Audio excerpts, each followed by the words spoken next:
Welcome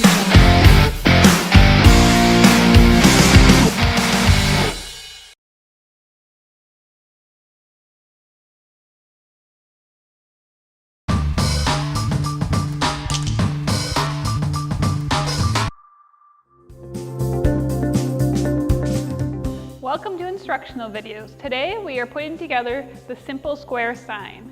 So to begin, if you are going to use this display outside, you want to fill the base with ballast.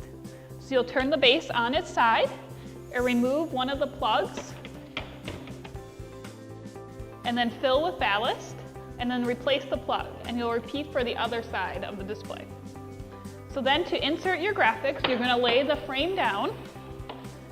And taking one of the graphics, you're going to insert it from the bottom of the display up into the groove and then have it slide down into the bottom groove. And you're going to flip the display over and repeat for the other side.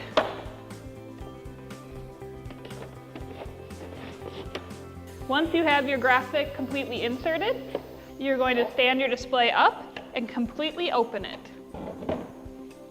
It is just that easy to set up your Simpo Square sign. Your Simpo Square sign is great for indoor or outdoor use.